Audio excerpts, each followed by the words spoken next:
Les Américains et les fantoches ont envoyé des équipes de sabotage, instruits, équipés par les Américains, etc. Et nous les avons pris. Peut-être vous avez entendu parler, n'est-ce pas, des procès. Oui. Et vous en avez pris souvent, à diverses reprises? Assez souvent. Est-ce que vous avez peur que les Américains portent la guerre au Nord-Vietnam? Nous n'avons jamais peur, n'est-ce pas? Comme les Français aussi, on dit que peur n'existe pas. Est-ce que vous pensez, Monsieur le Président, qu'il y a une solution militaire à la guerre du Sud-Vietnam? Non. Parce que vous savez que le peuple Vietnam, c'est un. Et le pays du Vietnam, c'est un. Les Américains ont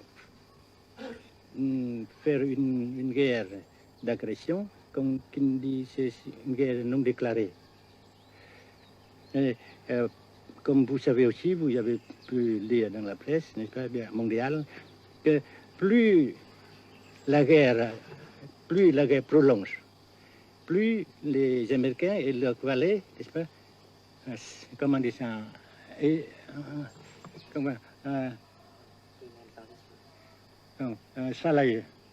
s'enliser, et plus ils supportent des échecs, comme vous savez récemment, n'est-ce pas?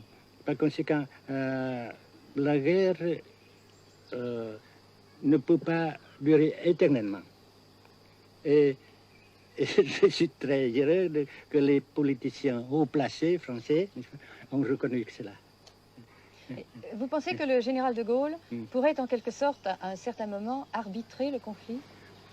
Arbitrer, qu'est-ce que vous comprenez par le mot arbitraire? Nous ne sommes pas des équipes de football. Mais au-delà des accords de Genève, si je ne me trompe, une idée du général de Gaulle est la neutralisation de tout le sud-est asiatique. Est-ce que c'est une idée qui vous semble intéressante? Comme j'ai déjà dit quelquefois, c'est une idée intéressante. Mais ça dépend encore de la volonté de ces peuples et la manière comment on procède à réaliser. C'est une grande question, n'est-ce pas? Et je ne peux pas dire que je suis d'accord. Et je ne dis pas que je ne suis pas d'accord, n'est-ce pas? Mais parce que vous dites, par exemple, vous dites fleurs. Fleurs, il y a beaucoup de sortes de fleurs. Il y a des roses, des blanches, des rouges, etc. Et il y a qui sont bons et d'autres qui ne sont pas bons. Mais on dit fleurs. Monsieur le Président, nous avons constaté avec chagrin qu'au cours de notre voyage au Nord-Vietnam, que l'influence française était devenue à peu près inexistante dans votre pays. Les moins de 25 ans ne comprennent plus du tout le français. Et je me demande si, à votre idée, des rapports peuvent se rétablir tels que la France continue à jouer une sorte de rôle culturel ici. Avec la France surtout et avec tous les autres pays. Nous voulons avoir une coopération amicale, culturelle, économique, etc. Mais je suis sûr que vous ne voulez pas avoir, n'est-ce pas, que la France ait l'influence qu'elle avait avant. C'est une autre chose. Naturellement, c'est une autre époque. Mais coopération culturelle, économique, qu'est-ce qu'il y a encore, sportive par exemple, oui. etc., n'est-ce pas, nous le désirons.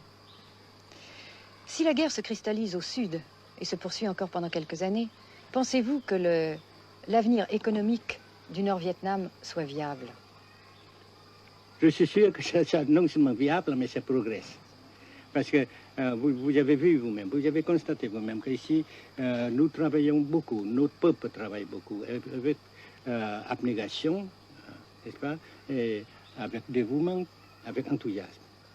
Et d'un côté, nous travaillons pour, comment dirais-je, pour principalement, n'est-ce pas, de nos propres forces, de nos propres... Et aussi, nous avons, n'est-ce pas, l'aide fraternelle des pays socialistes, n'est-ce pas? Alors, nous, puisqu'ici et après cela, n'est-ce pas, nous avons déjà réalisé des progrès. Pas très grand comme nous voulons, mais nous avons réalisé des progrès. Et dans l'avenir, nous progressons de même. Mais vous mentionnez là l'aide des pays socialistes. Est-ce que cette aide ne s'est pas trouvée légèrement compromise à la suite du conflit idéologique entre la Russie et la Chine? Non, parce que ces questions, n'est-ce pas, différences idéologiques entre nos différents partis frères, c'est nos affaires intérieures. Ça passera. Et l'unité, ça se fera. Mais l'aide fraternelle continue et continuera.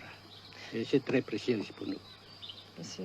Mais certains ont l'impression chez nous, Monsieur le Président, que le Nord-Vietnam se trouve actuellement assez isolé, asphyxié même, et que politiquement, il pourra difficilement éviter de devenir une sorte de satellite de la Chine. Qu'est-ce qu'on peut répondre à cela? Jamais.